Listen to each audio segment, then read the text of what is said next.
هنتكلم يا شباب وهنراجع مع بعض الفسيولوجي اوف النورمال ليبر. اول حاجه نعرف يعني ايه ليبر. ليبر دي العمليه اللي من خلالها الطفل معاه الفيابل طفل، يعني الطفل اللي عايش وسليم وزي الفل، بنعمله اكسبيل خارج الرحم.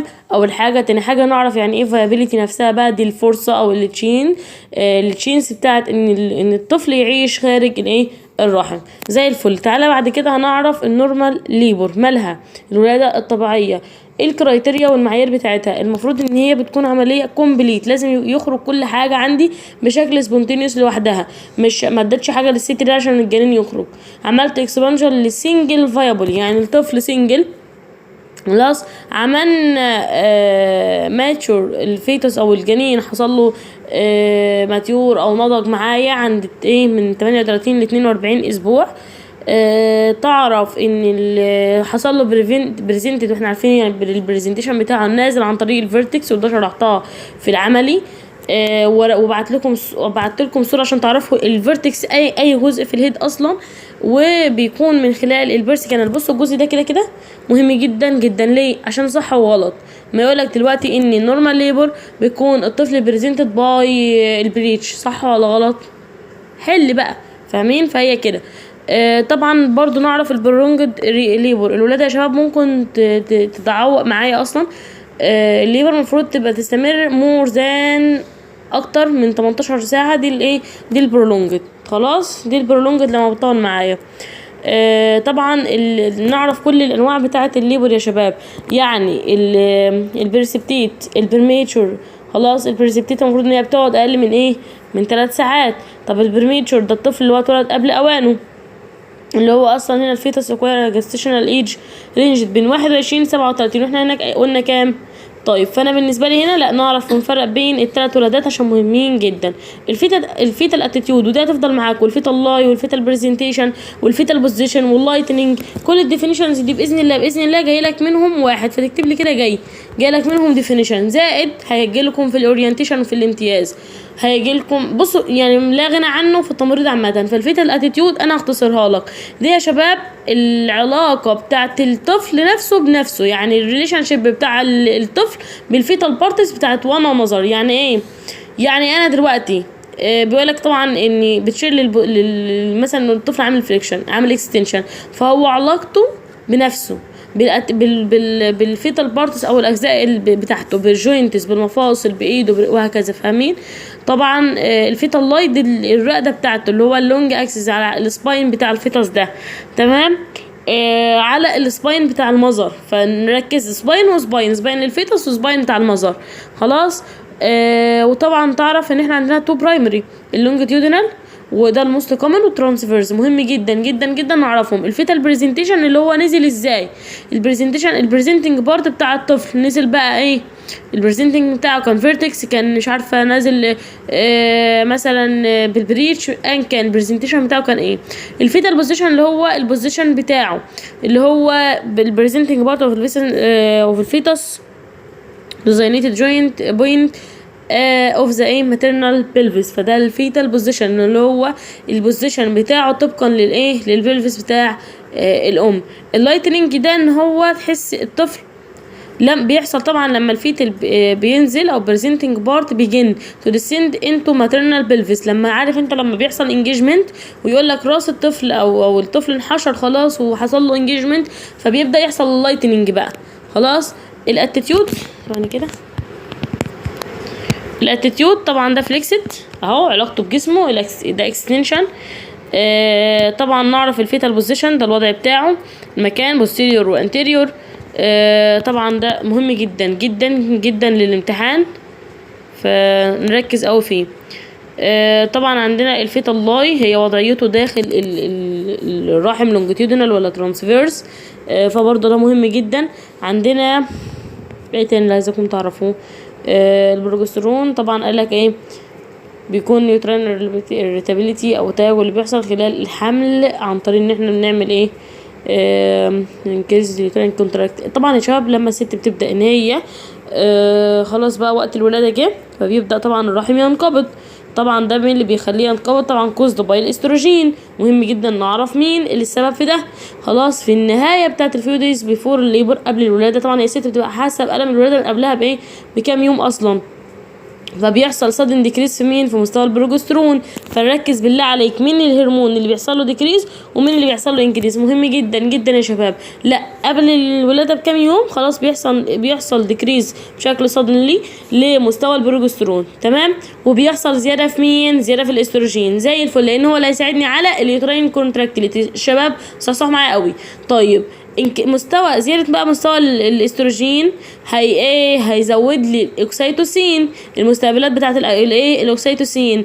خلاص في مين؟ في الميوميترم او في بطانه الرحم، وبالتالي دي اللي هتخلي يحصل الاكسبالسيف يوتراين كونتراكشنز تزيد معايا، فبالتالي الطفل يتولد معايا وتبقى الولاده نورمال او ولاده طبيعيه. البروستاجلاندين، ركز بقى معايا. لما بيحصل يا شباب وزراول للبروجسترون فده بيأكتيفيت او بينشط مين؟ الفوسفولايبيز. خلاص طيب انا لما بيحصل عندي الفوسفولايبيز بيبدأ ان هو يتحلل او يعمل لها هيدرولايسيس لفوسفولايبيد عشان نعمل لابريت لمين؟ للاسيد اللي موجود عندي. اكتس اون مين؟ بيتفاعل بقى يا شباب على كل من الممبرينز او الاغشيه اللي موجوده عندي، فبالتالي بيعمل البروستاجلاندين اصلا بيعمل ستيموليت للسموث ماسلز او العضلات اللي موجوده عندي في ان هي تكون تراكت وتنقبض معايا، خاصه اللي موجوده في مين؟ في الميومتريوم زي ما اتكلمنا. بص هي في بطانه الرحم هي كلها مرتبطه ببعض. كل اللي بيحصل ان انا عايزه الرحم عضلاته تنقبض معايا علشان نسهل خروج الطفل بشكل كويس من غير ما اتدخل، من غير ما ادي اي حاجه. فاهمين؟ دي كلها الاكسيتوسين، كل الكلام ده حاجات طبيعيه نورمال، هي الهرمونات مسؤوله عن كده، تمام. بس وظيفتك هنا تعرف ايه اللي بيتفرز. البروستاجلاندين جه عمل ستيموليت او حفز مين؟ الهرمون البروجسترون لما قل حصل عمل اكتيفيت او نشط مين؟ الفوسفولايبيز. طيب الفوسفولايبيز اتحلل وعمل الفوسفولايبيد. طب انا عندي دلوقتي لما هرمون البروجسترون زاد مين اللي قل؟ قصدي مين اللي زاد؟ الاستروجين. ولما هرمون الاستروجين زاد حفز مين؟ زود الاكسيتوسين ريسبتورز. فاهمين؟ بس ده اللي انا عايزه اقوله. اليوتراين ديستنشن او الانتفاخ او اليوتراين ديستنشن اللي بيحصل في بطانه الرحم بشكل ميكانيكال بقى، بمعنى ركز معايا. البريجنانسي الحمل ده الريت بتاع الفيتال جروس او النمو بتاع اكسيد اليوتراين اكسبانشن. طبعا الطفل انت متخيل بقى ايدين ورجلين مش عارفه، فالنمو بتاعه بيعدي اسمه السايز بتاع الرحم نفسه، فبالتالي احنا عايزين نوسعه. فده التوسع بقى الرحم والاكسبانشن اللي بيحصل ده نتيجه زياده مين؟ نعرف بقى دي نتيجه زياده ان حصل انترا ابدومينال بريشر، زاد الضغط اللي جوه عندي ده كده، فبالتالي بدأنا الطفل خلاص هياخد وضع كويس في في الجنين، يعني ياخد وضع كويس في بطن امه. الطفل كويس تمام. انا عايزه اقول لكم ان انا حرفيا ما نمتش بقالي كتير فمش مركزه اطلاقا، بس طبعا الفكره في ان انتم امتحاناتكم ورا بعض، عملي ورا نظري، في الموضوع صعب قوي، ولازم ان انا ما ينفعش تدخلوا من غير ما اخلص المحاضره دي. البلاسنتال سكيميك ثيوري مالها؟ قالك ان في نهايه البريجنانسي كورس البلاد فلو اللي واصل للبلاسينتا بيكون ديكريز. بصوا انا هقول لكم برضو في الحته دي اللي انا عايزاه، اللي انا عايزاك تعرفوه، لان المحاضره كلها اغلبها مهم يعني ما فيهاش حشو، فاهمين؟ بس فانا عايزاك في حاجات معينه برضو هتركز لي عليها قوي قوي. خلاص كده احنا عرفنا ان بيحصل ان الطفل دلوقتي هو لما بيبقى الحجم بتاعه بيكبر فبالتالي بيكسيد لليوتراين اكسبانشن، عايزين نوسع الرحم عشان ياخد الحجم بتاع الطفل. بالنسبه بقى للثيوري اللي بعد كده، في نهايه البريجنانسي خلاص 9 شهور خلصوا، البلاد فلو اللي واصل للبلاسينتا والنشيمه بيبدا يقل.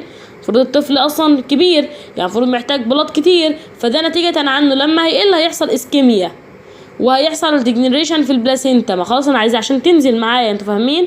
فبالتالي ده هتفرز ودي البلاسينتا بتفرز مين؟ بتفرز الاوكسيتوك ايجنت، نتيجه لان اللي خلاص بقى وانست اوف ليبر، اللي هو بمجرد حدوثها يعني يحصل بقى الولاده.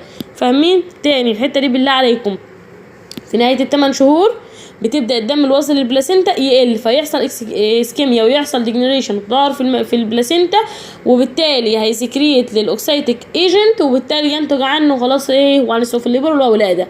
الاوكسيتوسين ستيميوليشن ثيوري النظريه اللي بعد كده، ركز بالله عليك عشان هي ترتيبات. من خلال الكورس برضو بتاع الحمل بيبقى عندي سلو انكريز في الكميه بتاع الاوكسيتوسين، كل مره كل شهر تزيد معايا حبه تزيد معايا حبه وهكذا. خلاص.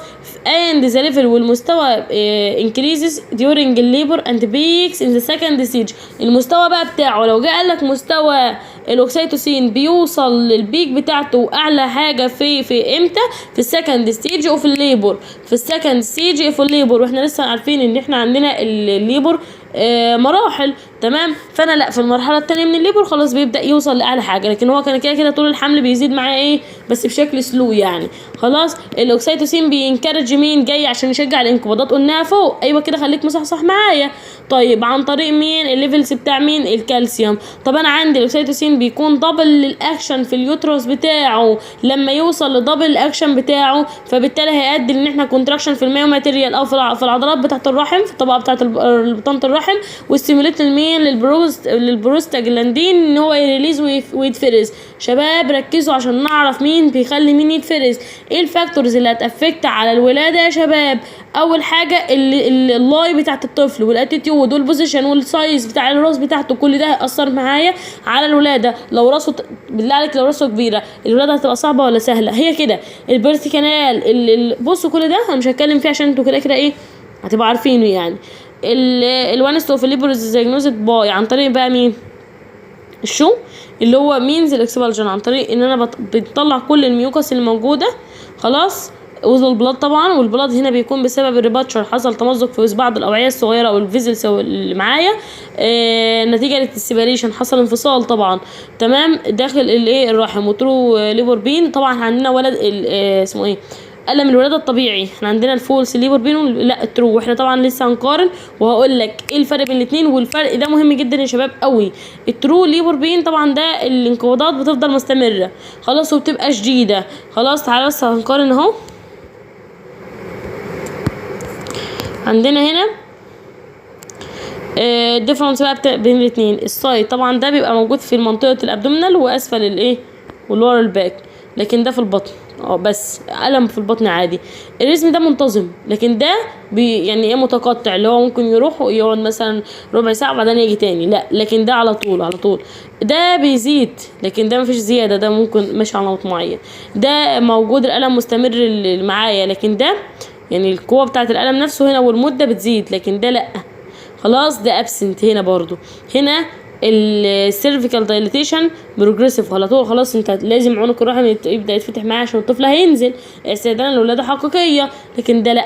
شباب الجدول ده خطير مهم جدا. ده لو خدت مهدئات خدت سيديشن يروح الالم اللي هو الفولس، لكن ده لا نوت ريليفد. خلاص ركزوا قوي. طبعا عندنا السيمتومز طبعا مهم جدا لما يكون بقى فيه ولاده فعلا وخلاص في البرودرمال ستيج عشان نفرق بين المراحل قوي.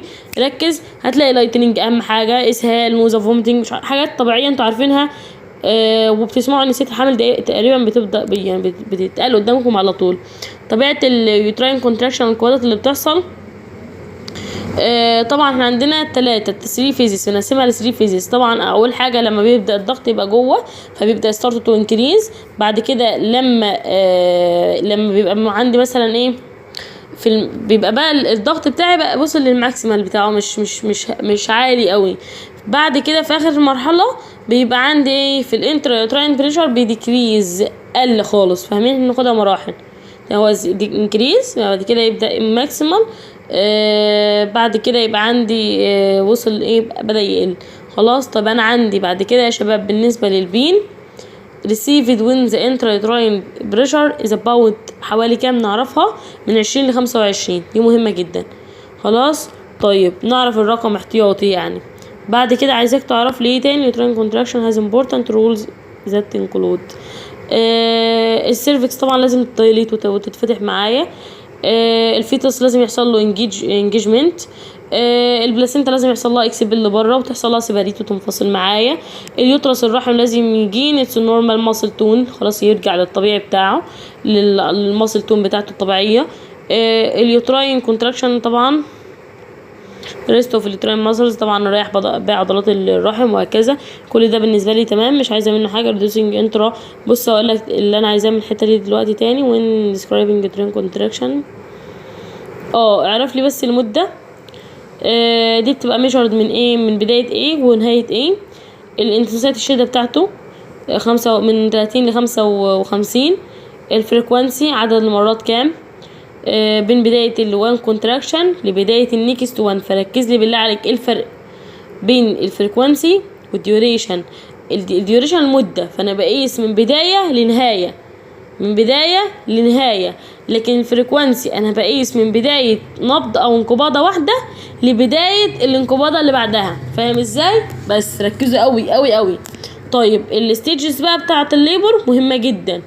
عندنا الليتنت فيز، ودي بتبدأ من بداية الانقباضات وبتنتهي عند لما السيرفكس بيتفتح معاها 3 سنتي. والاكتف دي بتبدأ لما السيرفكس بتاعي السيرفكس بعد ما السيرفكس بقى بيتفتح 3 سنتي بتبدأ تفتح الايه او المرحلة بقى بتاع الاكتف بالظبط. طيب ايه تاني؟ الفيرست 3 سنتي طبعا احنا عندنا اول 3 سنتي ده خلاص الليتنت. والاكتف عرفناها. طيب اللي عايزاك تعرفوه لي هنا، طبعا تعرف لي ان مرحله الليتنت يا شباب بتبقى 8 ساعات، بتحتاج 8 ساعات في الناليبارا و3 في المالتي. يعني 8 ساعات في اول مره توضع، لكن 3 في اللي دي ولدت كتير مالتي.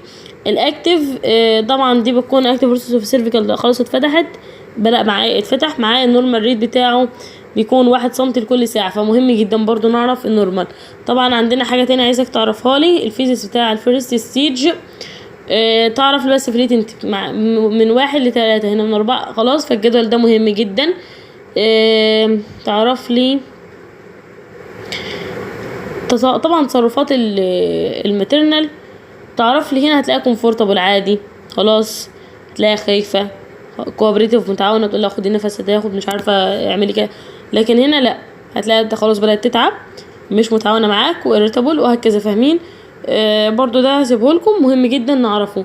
السكند ستيج عندنا 2 فيزز هنا، البرو والاكس بالسيف والبرو بالسيف. طيب البرو نعرف ان دي بنكون خلاص بقى حصل دايليتيشن بشكل كامل، فال دايليتيشن لحد ما الجزء البريزنتنج بارت يدسند معايا خلاص.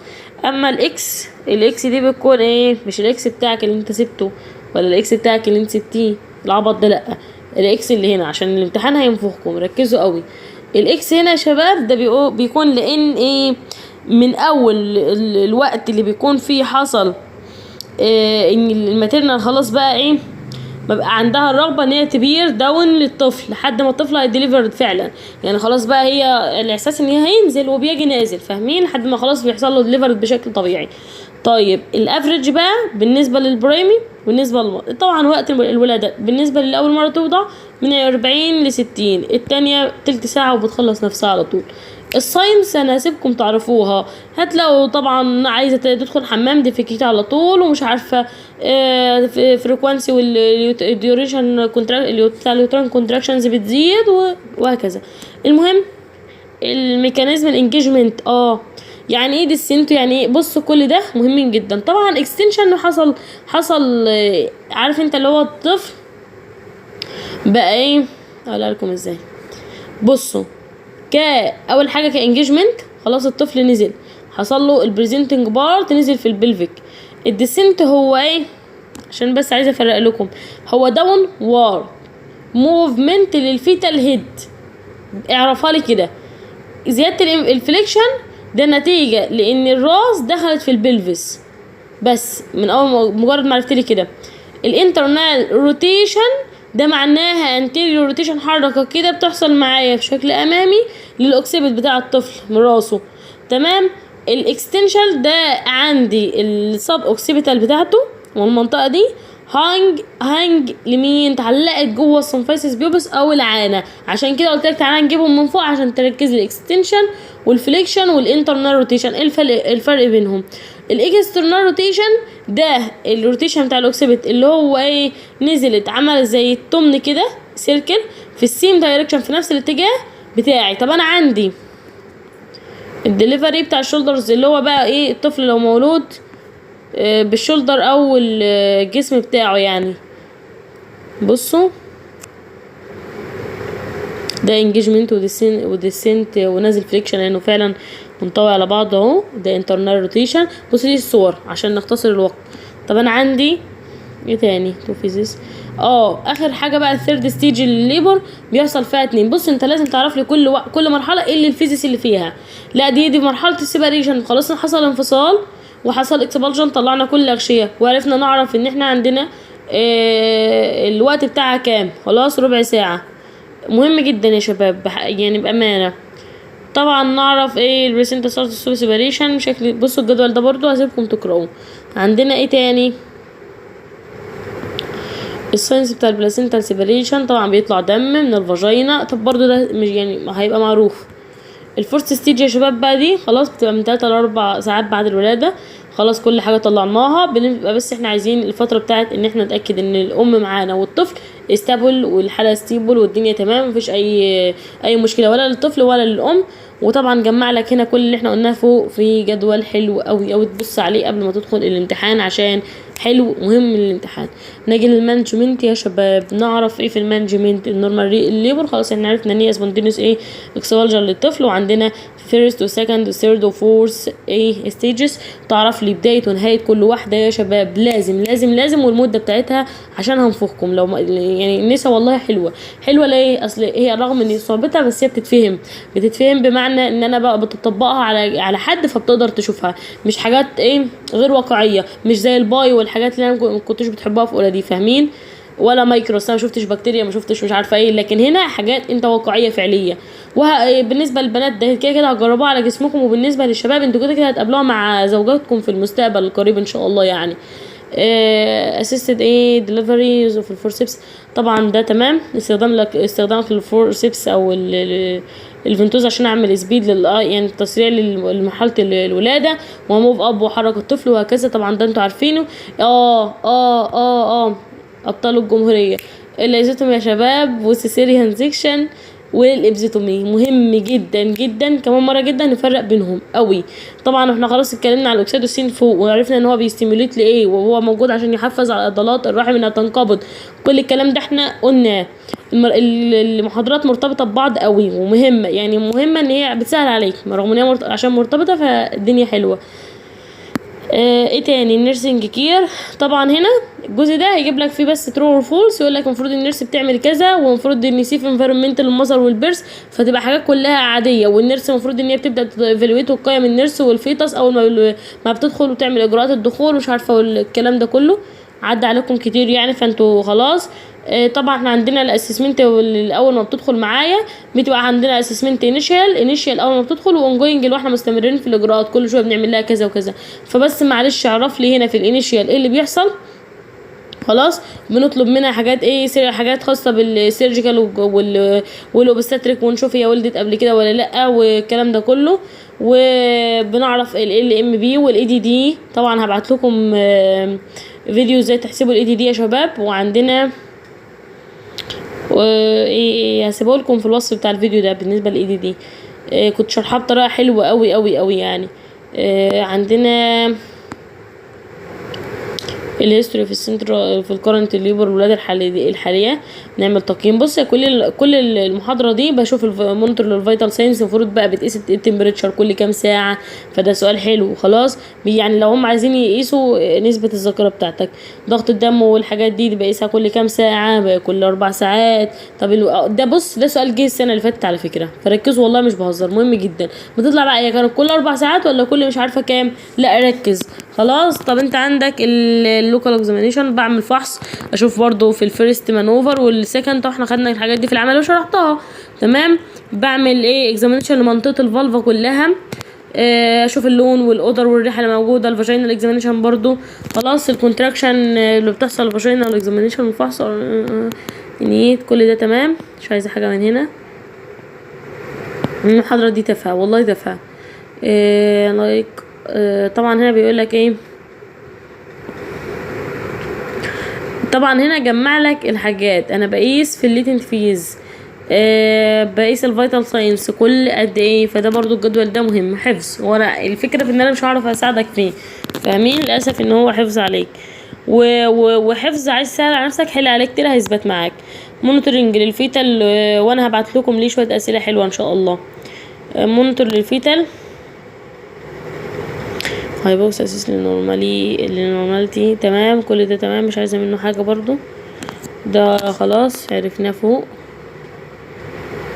بقيس للفيتال ازاي، بشوف اللون بتاع الامنيوتيك فلويد السائل اللي موجود فيه. بشوف الطفل اول ما بيتولد طبعا من راسه، بصوا بعمل له فحص كامل. طبعا احنا عرفنا الاجهزه دي والطرق اللي انا بسمع بيها. FHR ومهم جدا، السؤال ده جالكم في الامتحان اظن يعني اتعلمته، فخلاص يعني الموضوع سهل. ايه تاني؟ لابوراتوري ستاديز، بنطلب مثلا يونولايسيس تحليل بول، نشوف مستوى البروتين، مستوى مش عارفه ايه. السايكولوجيكال ستيت اسسمنت كتقييم اونجوينج الونجينج اهو يا شباب جه. انا بشوف دلوقتي الكومفورت ميجرز، وسائل الايه الراحه بالنسبه للام، ابدا لها المفروض تعملي كذا، وطريقه الجلوس، طريقه النوم، مش بصوا تمارين يعني عامه، وبرده كل الجزء ده سهل والله مفيهوش اي حاجه خالص. ايه تاني؟ بريفنشن انفكشن، هاند ووشنج ضروري. بصوا انا مش لاقيه اي حاجه هنا ان هي صعبه ان انا اشرحها. المستوى الغذائي اللي هي المفروض مطلوب منها بشكل الجنرال هيجين، الهومنزبين، كل ده تمام. النون فارماكولوجيكال، انا كنت معوداكم من السنه اللي فاتت ان احنا بنتدخل الاول ايه، بنعمل من غير علاجات، ما جابش نتيجه بقول لها مثلا شويه تمارين تعملهم، شويه نصايح، مش عارفه كمادات ميه دافيه، مش عارفه وهكذا، حاجات معينه، حمام ميه وهكذا. كنا بنتدخل الاول، فدي الحاجات اللي انا عايزاكم تعرفوها كايه كنون فارماكولوجيكال. في حاجات بقى فارماكولوجيكال ما نفعتش، الحاجات النون فارماكولوجيكال لا، ادويه بقى، ادويه عشان تقلل الالم، ادويه مش عارفه عشان تعمل ايه، ما نفعتش الادويه بنبدا ندخل بمين؟ جراحيا. فاكرين الملاحظه بتاعه البروجريس اوف الليبر؟ طبعا بفضل متابعه معاها، والولاده تمام ولا بيحصل اي مضاعفات، لو هيحصل اي مضاعفات بنيجي اعمل لها ايه؟ ولاده قيصريه. نيرسينج مانجمنت ديورنج السكند ليبر، الساينس اللي تظاهر على في السكند ليبر. صدن الابرينس وفلوسيت تلاقيها خلاص فجأة عرقت. زيادة في الاريتابيليتي بتاعتها، ودايما بقى مش على بعضها. الشكوى من منطقة الريكتال والبرينيال، في ضغط جامد طبعا طبيعي، ما هو الطفل محمل دلوقتي تحت. انكلوز الفولونج اكشنز، بريباريشن، اوبسرفيشن، تمام كل ده انا عايزه اقوله، قلت اللي انا عايزاكم تعرفوه فيه يعني، مفيهوش اي حاجه هنا. برضو ايه تاني؟ الديوتيز او الواجبات، مهمه جدا جدا جدا، ويلخبطك على فيها قوي في الامتحانات. لازم تبقى داخل صامم وحافظ دور السكراب بتعمل ايه، والسيركيوليتنج بتعمل ايه، واعرف مين فيهم اعلى من مين، يعني مين فيهم اللي بتبقى موجوده من بره، ومين فيهم اللي بتناولها الحاجات، فاهمين؟ مين فيهم اللي ترانسفير الام اول ما بتيجي من اوضه من مكان الدخول لاوضه الولاده، مين فيهم، فاهم؟ انتوا هتعرفوا الفرق، مهم جدا يا شباب، مش عارفه اقول لكم اكتر من كده ايه. الوضع ده مهم، الليزوتومي بوزيشن يا شباب الوضع بتاعه مهم. دريب للمازر، بنبدا نعملها دريب ونغطي الصاي والليجز ومش عارفه ايه، ودريس لايه، وبهيل بالفازر ان هي باش داون ويز ايتش كونتراكشن، اقول لها إيه؟ عارف انت اللي هو، لا لفظ مش هعرف اقوله، خدي نفس عميق واكتميه، بس يعني بمعنى اصح شي شود انستراكت المزار تقول هو المفروض بتاخد نفس وتقول لها امسكي نفسك، ما تاخدوش اللي هو اكتمي نفسك. بريباريشن للتندنس، اوبسرفيشن المزر والفيتس من خلال طبعا بنتشيك كل الاف اتش اس، كل الكلام ده، كل كونتراكشن، لان لازم اطمن على الطفل واطمن على الام. بعد كده عندنا اساس للدكتور دورينج انا طبعا بكون معاه اثناء الولاده، بنقول الحاجات. بعد الولاده بنعمل ايه؟ وايب للفيس بتاع من السكريشنز، بنبدا نحوشها ونعمل سكشن لو الطفل محتاج، واغلب الاوقات يعني بيبقى محتاج. نيرسينج رول دورها في ريسيفنج البيبي، طبعا هي اللي تاخد البيبي وتعمل له كذا كذا، وتعمل كلير الايروي والكلام ده كله. خلوا بالكم يا شباب، حرفيا من غير التمريض والله ما بيعرفوا يعملوا اي حاجه خالص. ده انت اللي بتعمل بالظبط انت بتعمل 3/4 الحاجات وهو بيعمل الربع الرابع، يعني من غير اي انحياز لينا، بس ده الواقع اللي احنا شفناه. نيرسينج مانجمنت للثيرد ستيج اوف الليبر، برضه نفس الحوار. انت تعرف بقى كل ايه المراحل، احنا بنعمل ايه في المرحله التانية، ما بنعمل ايه في المرحله الاولى، والحاجات دي هتجيلك منها اسئله صح وغلط. خلاص كده المرحله بتاع المانجمنت خلصت.